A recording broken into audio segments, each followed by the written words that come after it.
Hi everybody, welcome back to the second half of my Zarabeth video.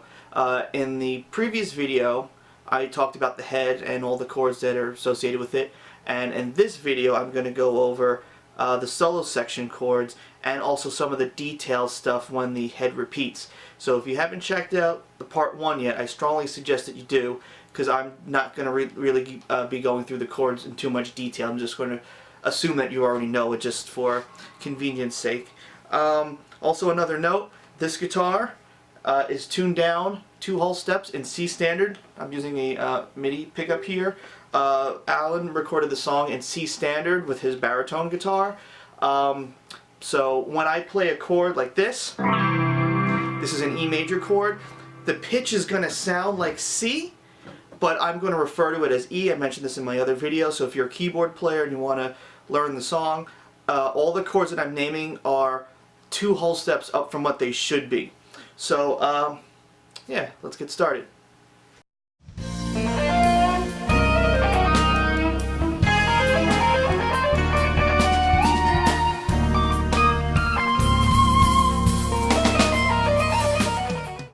Now, in my previous video, I mentioned that Allan solos a little bit earlier than I think where the solo changes actually happen.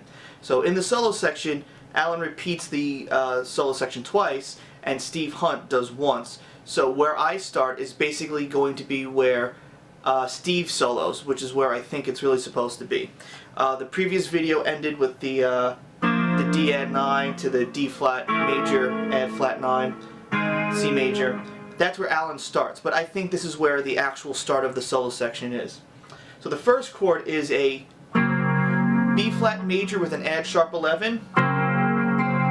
Then it goes to an E major 7 sharp 5 chord. You can also think of this chord as a G sharp major with an E in the bass. Then it goes to an A flat minor 11 chord. Another way you can think of this chord is a B sus2 with an A flat in the bass, and then it goes to G major add sharp 11.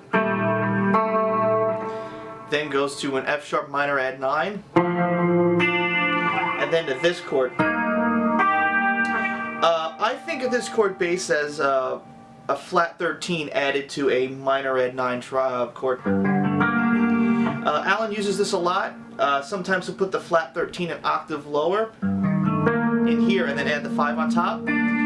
In this particular chord, he's putting the flat 13 on the bottom but not playing the 5. So it's really just the low E string and then the D, G, and B strings. Also, Allan does a really cool thing in 0274 where he does a little part where he switches the octaves that the flat 13 is in, and has a really cool effect, and one of these days I'll do a video on that as well. But this particular chord I think of as a B minor add 9 with a flat 13. Then from there it goes to a simple B flat minor 7. You can also add the flat 3rd on the top or just the octave. Sometimes Allan does either or. And then A flat minor 7. Once again, you can the minor 3rd on the top is optional. From there we go to a A6 chord to this. Now I might get some comments about this, but this is just how I think of the chord. I always think of the chords as sort of the simplest way that you can name it. I think of this chord as really an E major triad with a 9, F sharp in the bass. So to me, I would think of this as an E add 9, but the purpose of the 9, it means it's above the octave. With Allan, if you asked him, he would say, who cares? I mean, why can't you put the 9 in the bass, or why not put the root of the chord as the highest note of the voicing? Anything goes. So to me, with all these chords, I think of what makes the most sense to me visually, and when I see this, I see an E major with the 9 in the bass. And I've seen Allan do that in other songs where he adds the 9 in the bass, so I think that makes the most sense here. So E add 9, and then uses that major 3rd to pivot to a D major add sharp 11. Then from there it goes to a C sharp minor 9, and then that flat 7 of that chord then becomes the sharp 11 of F major sharp add sharp 11. And then follows the same motif with an E minor 9. Now that flat 7 becomes the major third of this third inversion B flat major 7 chord. And then from there, you have a F major 7 in I guess the first inversion, because the A is in the root, is the lowest voice, I should say. And then from there, and this is where it sort of gets a little tricky when you're naming chords in the solo section, because Allan doesn't always play the same voicing all the time. Sometimes he does, other times he has a general idea of what he's thinking, and in this particular section, he's really just thinking D minor for 7 beats. So he'll play D minor 7 and add the flat 3 on the top, or sometimes he'll use his favorite minor 9 voicing. So he thinks really D minor for 7 beats, and then A minor for 7 beats. So you can play the A minor 7 or any A minor voicing that you want, or the A minor 9. Alright, and now this is the second half of the solo where Allan sort of does a little bit of variations on what just came before. So instead of starting again with the B flat add sharp 11, he starts with F sharp minor 9, and then that flat 7 note, the E, becomes the sharp 11 of B flat major sharp 11, and then starts the chord sequence over again like in the beginning. So the second half goes F sharp minor 9 to the B flat major at sharp 11,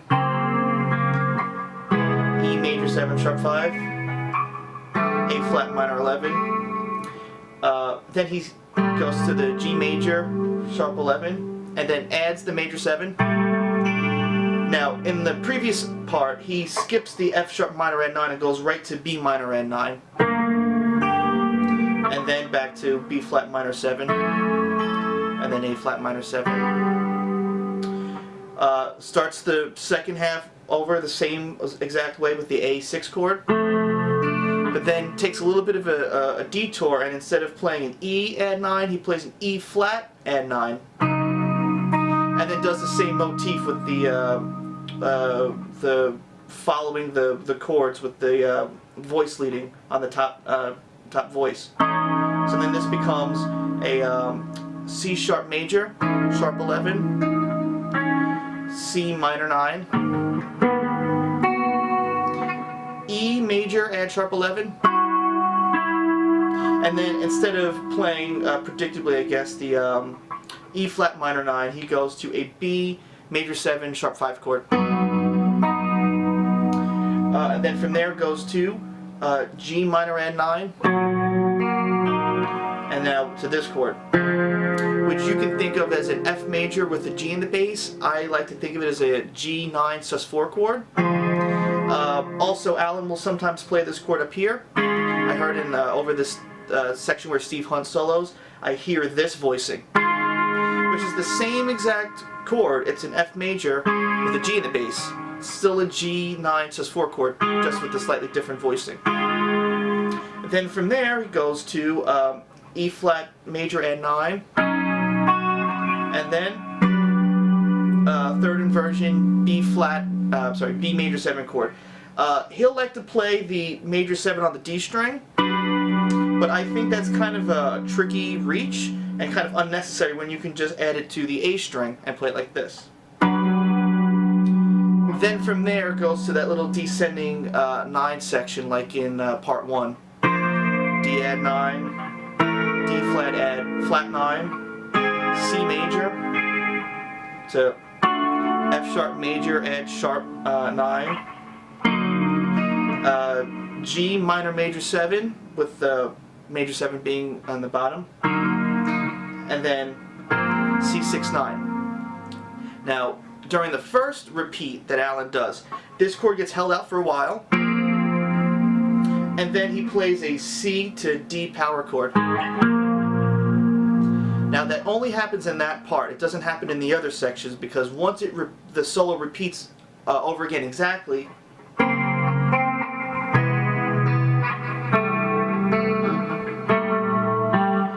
instead of having that ending with the C6 over 9, Allan will do the G minor major 7 chord and then go right to F. And then plays the head section again. And when Steve Hunt solos, he's basically soloing over that second half part of the solo, where after the C6-9 chord goes right into F. I mean, he skips the 6-9 chord and goes right to F. So the last chord that Steve solos over is the G minor major 7 chord, and then back to, and that's where the ending starts. So now I'm going to go over the ending part and also the slight variation where the head repeats again in between Allan and Steve's solo section.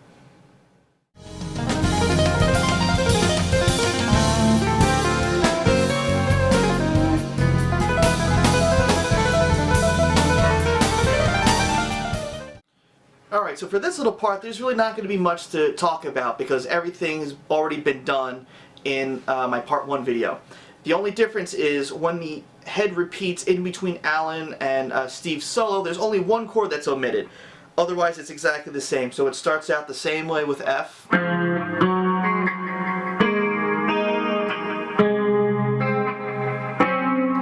and on and on. Once it gets to the A minor major 9 part,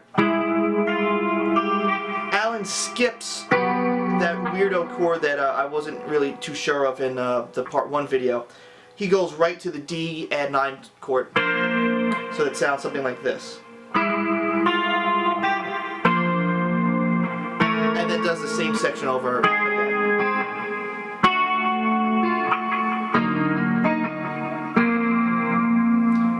And then that's where Steve's solo would be.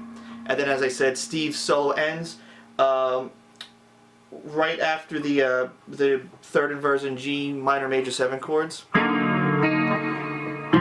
then starts the ending. So the ending section starts off with the same 4 chords as the head, the F,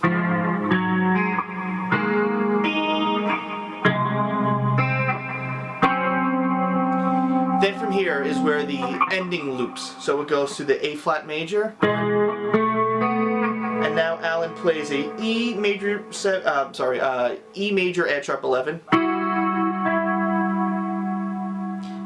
then back to the A flat major chord, and now a C sharp minor major 9 chord, and that's it. And it just repeats over again.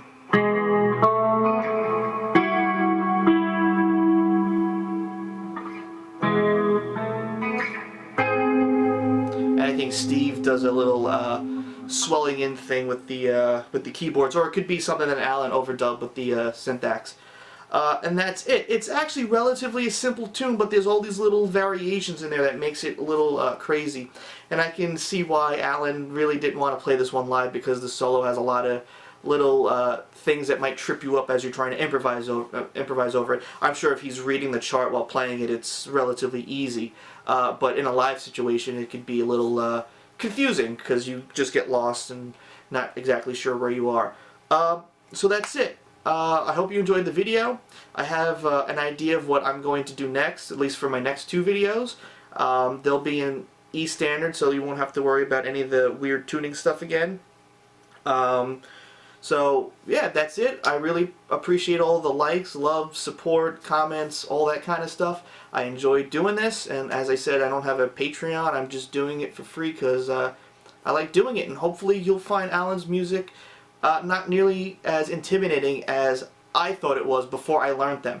Once I started to analyze the songs and figure out what he's doing, I realized that he just has his own sort of chord dictionary that he likes to choose from. Very rarely, I shouldn't say rarely, but it's not often where Allan will take a particular chord and it's only used in that song and then that's it. A lot of different songs use a lot of his more common chords and voicings, or at least ideas. So that'll be it for now. So thanks a lot, and I'll see you guys later.